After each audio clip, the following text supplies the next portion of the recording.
Olá, IPCA! Hoje é quinta-feira, dia 21 de fevereiro de 2013. Estamos juntos há 305 dias lendo a Bíblia e hoje vamos ler Gênesis capítulos 4 e 5.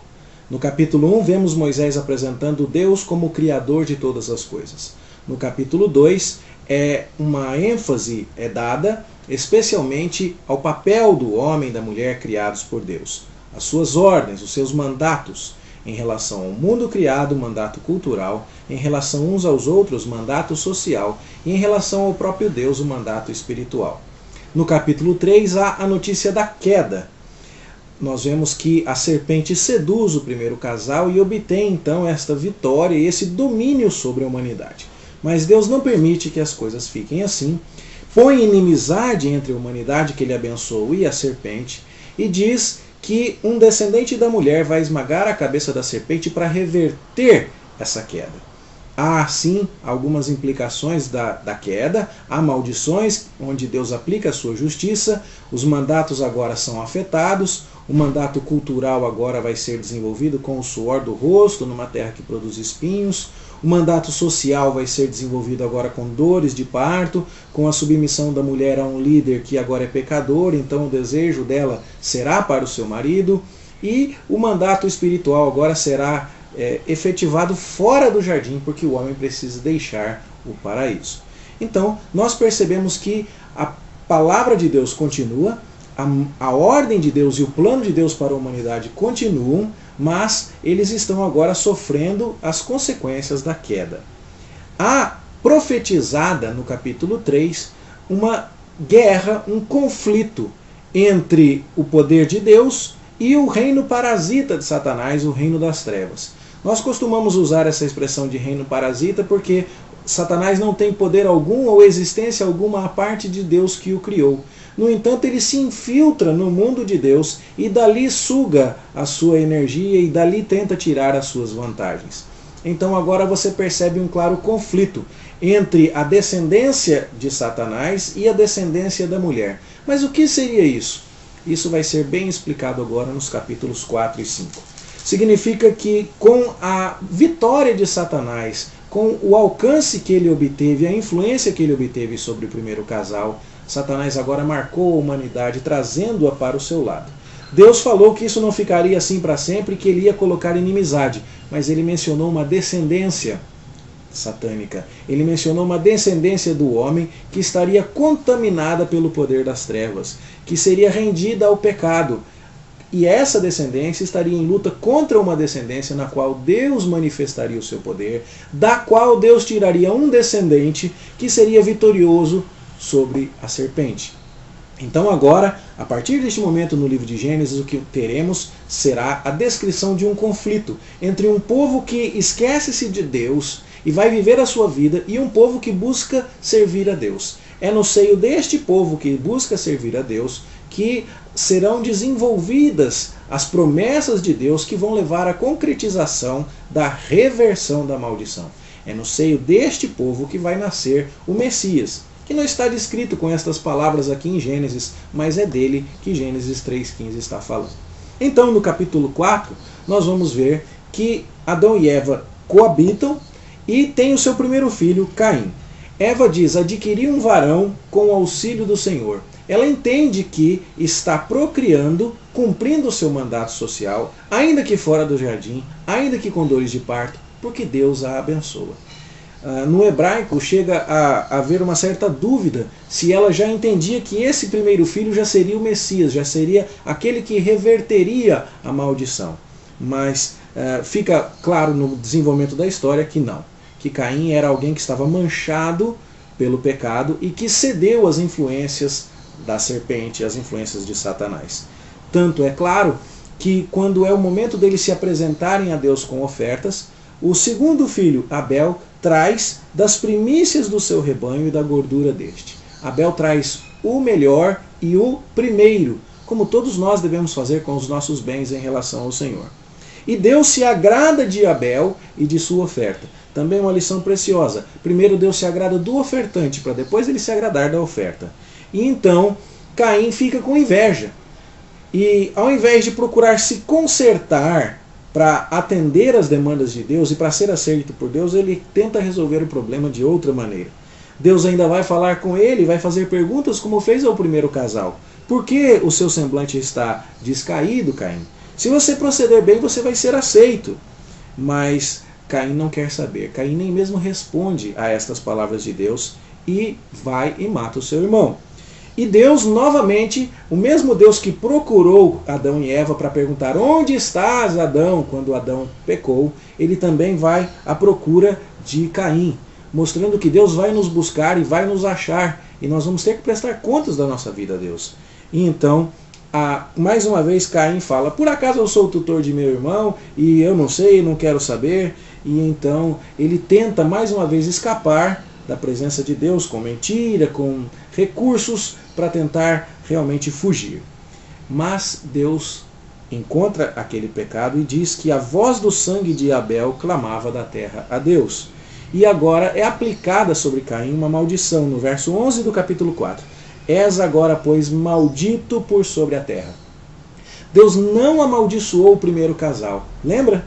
Se você for ver lá, você vai ver que, visto que Adão deu ouvidos à voz da serpente, maldita é a terra. Visto que a serpente seduziu Adão e Eva, maldita foi a serpente. Mas o primeiro casal não foi amaldiçoado. Aqui, ao contrário, nós temos um ser humano sendo amaldiçoado. E fica claro, portanto, que há uma linhagem da descendência dos seres humanos caídos sobre a qual recairá a maldição, porque essa linhagem se identifica com a serpente. Porque essa linhagem tenta viver uma vida em completa rebeldia a Deus. E esta é a linhagem de Caim. E é interessante, meus irmãos, que a maldição de Caim está ligada à maldição da terra. Você vai trabalhar, mas a terra não vai dar para você, Caim, o seu sustento. Você vai ter que ficar vivendo como um nômade, porque você não vai conseguir plantar e colher. Adão vai plantar e colher com o suor do rosto, mas ele vai plantar e colher. Caim não. Caim é maldito. E então a reação de Caim ainda esboça mais uma vez o quanto ele está rebelado contra Deus. Ele não está preocupado em dizer: Senhor, eu não tenho uma segunda chance, o Senhor não vai fazer nada por mim, o Senhor não amaldiçoou meu pai.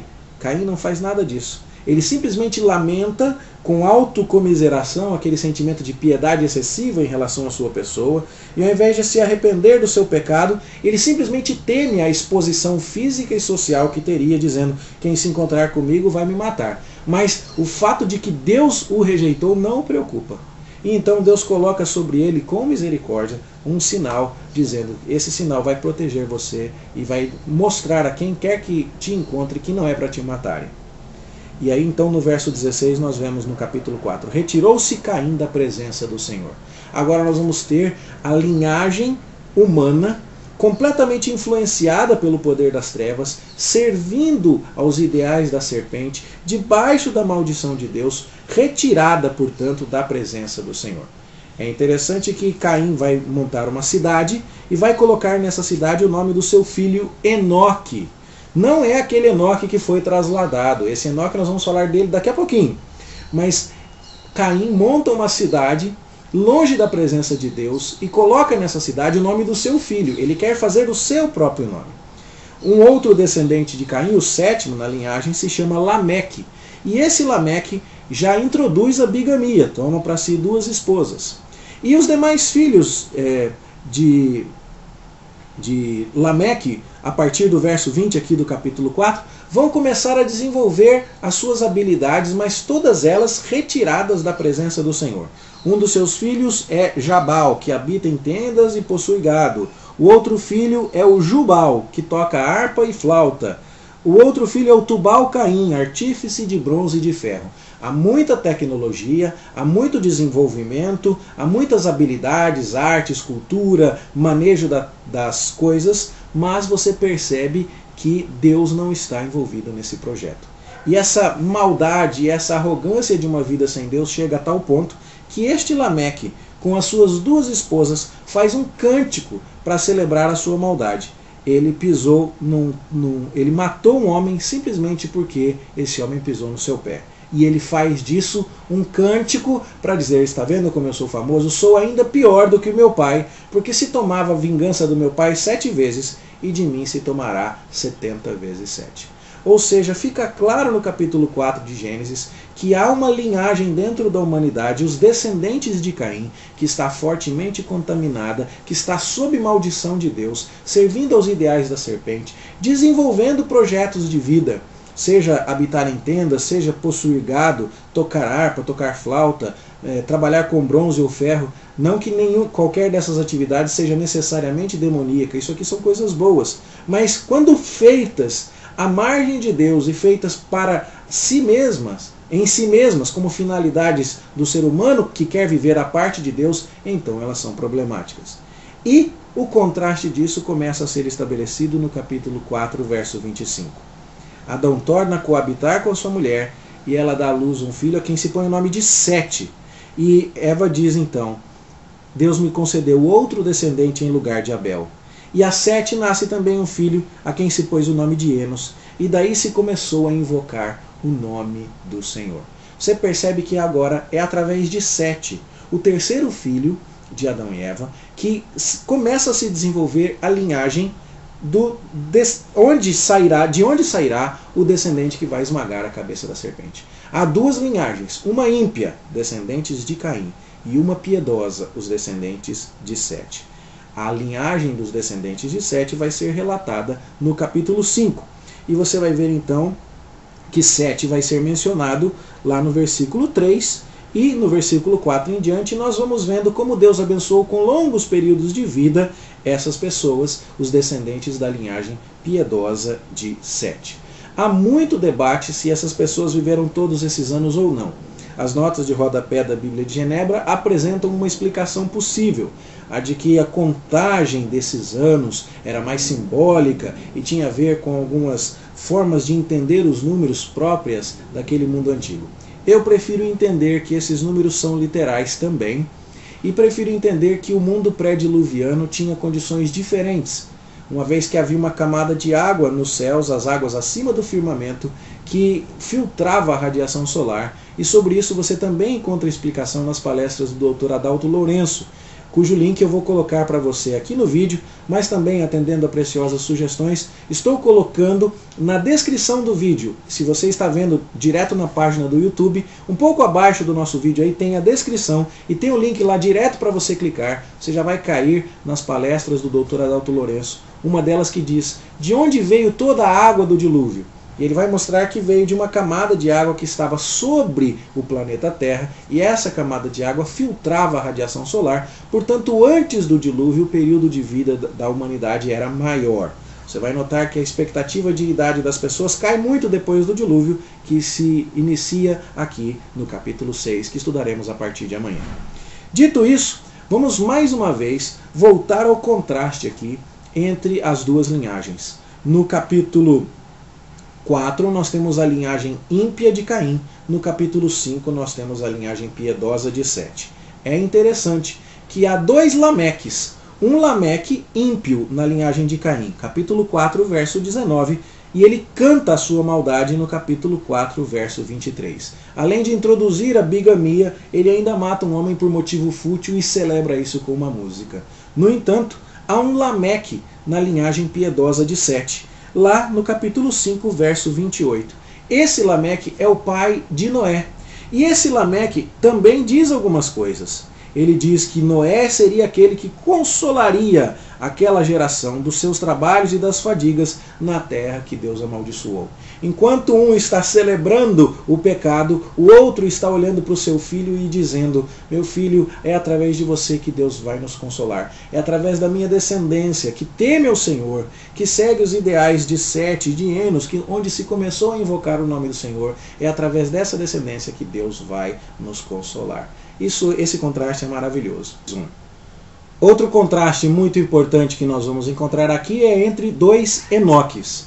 O primeiro é o filho de Caim, primeiro filho de Caim, que inclusive foi o nome que Caim deu, não só ao seu filho, mas também à cidade que ele edificou, para mostrar que ele estava fazendo um projeto dele. Deus não estava envolvido em nada, diferente do que acontecia, por exemplo, com Enos, filho de Sete, que foi aquele que marcou o momento em que se invocava o nome do Senhor. Mas há um Enoque na linhagem piedosa de Sete, que é aquele Enoque que foi trasladado. E esse Enoque, inclusive, quebra o padrão da genealogia. Se você ler o capítulo 5, você percebe que sempre é dito, você acompanha as letras em negrito, as letras iniciais do verso 6, do verso 9, do verso 12, do verso 15, e você vai perceber que há um padrão. Fulano viveu tantos anos e gerou Cicrano. Depois que gerou Cicrano, viveu mais tantos anos e teve filhos e filhas. Todos os dias do fulano foram tantos e ele morreu. E acontece exatamente isso quando começa a se falar de Enoque no verso 21, e ele viveu tantos anos e gerou a Metusalém. Mas a sequência é parada porque se diz, andou Enoque com Deus, e depois que gerou a Metusalém, viveu 300 anos e teve filhos e filhas. Todos os dias de Enoque foram 365 anos. De novo, o que se esperava era, e morreu. Mas logo na sequência, no verso 24, vem, andou Enoque com Deus e já não era, porque Deus o tomou para si. É nessa linhagem do piedoso Sete, de um Lameque piedoso, de um Enoque piedoso, que nós vamos ver Deus construindo as bases para a aliança que ele vai firmar com toda a humanidade, cumprindo aquilo que ele prometeu lá em Gênesis 3,15. Um descendente da mulher vai esmagar a cabeça da serpente. Deus está formando para si um povo, e isso tem que ficar muito claro. Capítulo 4 é a descendência ímpia, capítulo 5 é a descendência piedosa. No entanto, essas duas descendências começam a se confundir em alguma medida no capítulo 6, e a intervenção de Deus é necessária, e uma intervenção dramática, o dilúvio. É sobre isso que nós estudaremos amanhã, se Deus nos permitir. Eu espero encontrar você aqui e desejo a você um bom estudo, um bom momento de meditação na Palavra de Deus. A gente se encontra aqui amanhã, se Deus quiser. Até lá.